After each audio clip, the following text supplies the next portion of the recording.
ایک دفعہ کا ذکر ہے کہ ایک جنگل تھا۔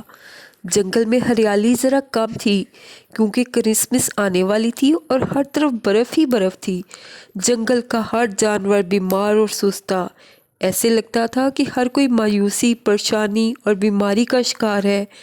جنگل کے شیر کو خیال آیا کہ کسی سیانے جانور سے مشورہ کرنا چاہیے۔ وہ کوے کے پاس گیا اور اس کو تمام صورتحال بتائی۔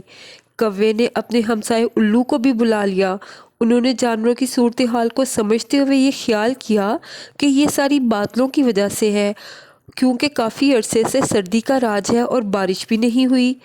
اتنے میں بندر چاچا اور ڈاکٹر بھالو بھی آ گئے۔ ڈاکٹر بھالو بولا، میں تو جانوروں کو دوائیاں دے دے کے تھک گیا ہوں۔ جب دیکھو چڑیا کے بچے بیمار رہتے ہیں۔ صرف پرندے ہی نہیں بلکہ تمام جانور شدید بیمار ہیں۔ اور کچھ دیر کے بعد زرافہ بھی اپنی بیوی کے ساتھ اسی میٹنگ میں آ گیا، لیکن کسی کو بھی کوئی مناسب بات سمجھ میں نہیں آ رہی تھی۔ اتنے میں ایک چوہا کاغذ کا ایک ٹکڑا لے آیا۔ ریچھ جانوروں میں سب سے پڑھا لکھا جانور تھا۔ اس نے جب وہ پڑھا تو اس کاغذ پہ ایک پہیلی لکھی ہوئی تھی، اور پہیلی یہ تھی کہ خوشی اور صحت کا راز تلاش کرو۔ بس یہ پڑھنے کی دیر تھی کہ ہر جانور اپنے ارد گرد خوشی اور صحت کا راز ڈھونڈنے میں لگ گئے، مگر جانوروں کو کچھ بھی سمجھ نہ آئی اور نہ ہی ان سے یہ پہیلی حل ہوئی۔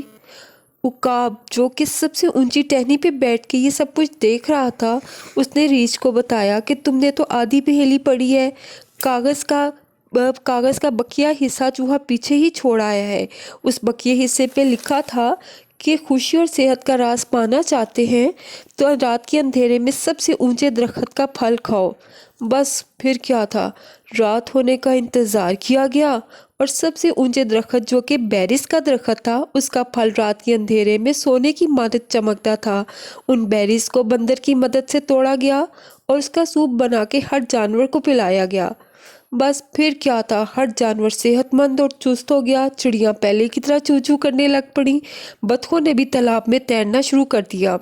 غریب خرگوش جو کہ لکڑیاں اپنے گھر لے کے جا رہا تھا، لومڑ خالو نے اس کی مدد کی، اور پھر ان کی نظر اچانک اوپر اٹھی تو دیکھا کہ سانتا کلاز اپنی بگھی میں بیٹھ کے جا اور ان کو دیکھ کے مسکرا بھی رہے ہیں۔